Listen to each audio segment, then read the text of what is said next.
Hi friends. तो अब तक हमारा बैकग्राउंड हमने बातें कर ली हैं कि बहुत सारे सॉफ्टवेयर्स हैं, पर हम आर स्टूडियो की बात कर रहे हैं।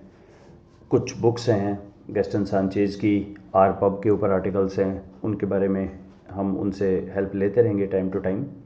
फिर हमने पैकेजेस की बात की कि काफ़ी सारे पैकेज हैं। तो फाइनली अब हम शुरू करते हैं कि टेक्स्ट एनालिटिक्स बेसिकली क्या है और हमारा एक इस पूरी सीरीज़ में क्या रहेगा, हम कैसे कैसे डिस्कस करेंगे। एनालिटिक्स को हम एक्चुअली दो हिस्सों में बांट सकते हैं। एक है प्री प्रोसेसिंग, डाटा क्लीनिंग की बात करेंगे, और सेकंड है अलग अलग टाइप के एनालिसिस हम कर सकते हैं, लाइक सेंटिमेंट एनालिसिस।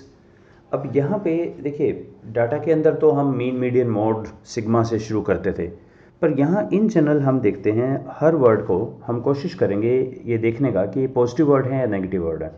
तो ऑब्वियसली हमारे पास कोई लिस्ट होगी कहीं से, और लैंग्वेज का भी इम्पोर्टेंट रोल है। अभी तो मैं इंग्लिश की बात कर रहा हूँ, तो इंग्लिश लैंग्वेज के अंदर हम कहीं से कुछ ऐसे वर्ड्स लेंगे कि ये पॉजिटिव सेंटिमेंट है, ये नेगेटिव सेंटिमेंट है, और कोई भी गिवन टेक्स्ट में किस तरह के सेंटिमेंट रिफ्लेक्ट हो रहे हैं। एक एग्जांपल आप देखिए, अगर मैं ये कहूँ कि मैंने बच्चों से फीडबैक फॉर्म भरवाया, तो अब ये तो एक बड़ा ही उसका कैसे हम एनालिसिस करें, ये तो बड़ा ही सब्जेक्टिव हो गया ना, कि मुझे लग रहा है कि ठीक है, आपको लग रहा है ठीक नहीं है। तो हम पहले एक लिस्ट बनाएंगे कि ये वर्ड्स हैं तो पॉजिटिव हैं, ये है तो नेगेटिव है, और अकॉर्डिंगली हम मैच करके काम करेंगे।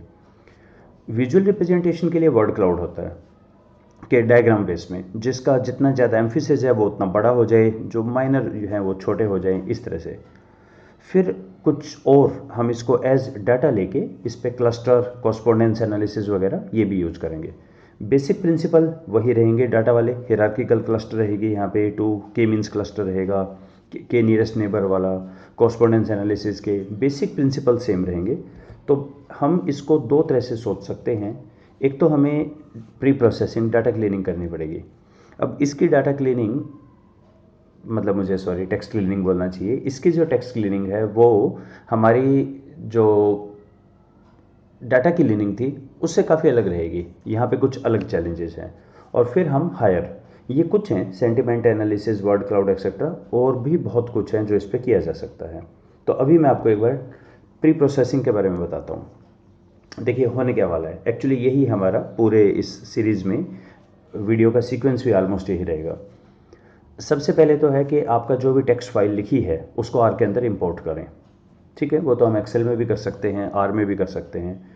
अब वहाँ पे प्रॉब्लम क्या आ रही है, कहीं कॉमा लगा हुआ है, कहीं पे आपके एक्सक्लेमेशन मार्क है, पोस्ट ऑफिस है, वर्ड्स हैं, बीच में स्पेस है, तो वहाँ थोड़ा सा उनको हमें स्प्लिट करना पड़ेगा।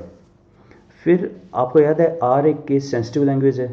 यहाँ पे अगर आपने कैपिटल एक्स और स्मॉल एक्स लिखा है तो अलग अलग चीज़ें, तो हमें उनके चेंज केस वगैरह करना पड़ेगा, राइट, लोअर केस।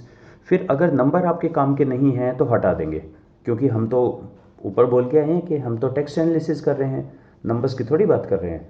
लेकिन कई बार तो नंबर बड़ा इंपॉर्टेंट है। अभी जो हम गांधी जी की एक जयंती बनाएंगे 150th वगैरह, ये इस तरह में हम कैसे करें इसको। तो वहाँ हम ये भी कर सकते हैं, अच्छा नंबर को टेक्स्ट में कन्वर्ट कर दो, दोनों रहेंगे चॉइस हमारे पास। पंक्चुएशंस तो हटाने पड़ेंगे बहुत सारे। फिर उसके बाद वर्ड्स में अब कुछ तो इंग्लिश लैंग्वेज के बड़े कॉमन वर्ड्स हैं, I, me, our, is, are, am, a, the, इनको तो हटाना पड़ेगा ना, नहीं तो सबसे ज़्यादा तो यही यूज़ होते हैं।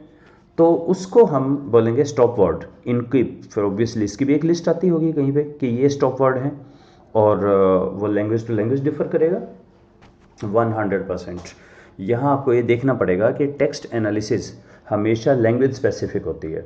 अच्छा, इसकी और भी लिमिटेशंस हैं, जैसे देखिए मैं आपको बार बार बोल रहा हूँ, ह्यूमन बीइंग्स क्या सोचते हैं, क्या करते हैं, किसी भी एनालिसिस से उसको जानना नेक्स्ट टू इम्पॉसिबल है। जैसे मैंने कहा आई डोंट हेट मैथ, अब मैंने क्या कहा है एक्चुअल में, मैंने तो यही कहा है I like math, right, I don't hate math. तो अब ये तो डबल नेगेटिव हो गया। अब हम तो समझ जाएंगे इसका, अच्छा आई डोंट हेट मैथ तो मतलब आई लाइक मैथ है, पर सॉफ्टवेयर कैसे समझेगा, सॉफ्टवेयर तो कहेगा नहीं हेट बोला है इसने तो, और डू नॉट वगैरह तो हमने स्टॉप वर्ड में हटा देंगे। तो ये कुछ चैलेंज रहेंगे हमारे सामने, करेंगे इनकी भी बातें। फिर स्पेशल करेक्टर वगैरह, एक्सक्लेमेशन मार्क, और कोई भी @ का सिंबल वगैरह जो पंक्चुएशन से अलग है उनको भी हटाना पड़ेगा। इतनी सब चीज़ें हटाएंगे तो वो उसकी जगह स्पेस क्रिएट हो जाएगा, वो एक्स्ट्रा स्पेस भी हटाना पड़ेगा। फिर हम ये सारा हमारा होगा प्री प्रोसेसिंग। इसके बाद हम करेंगे ओके स्टेमिंग, स्टेमिंग के बाद फिर ये यहाँ से एनालिसिस शुरू करेंगे, कौन सा वर्ड कितनी बार आया, क्लाउड बनाना, सेंटिमेंट एनालिसिस, क्लस्टर एक्सेट्रा। तो ये हमारा एक लगभग सीक्वेंस रहेगा।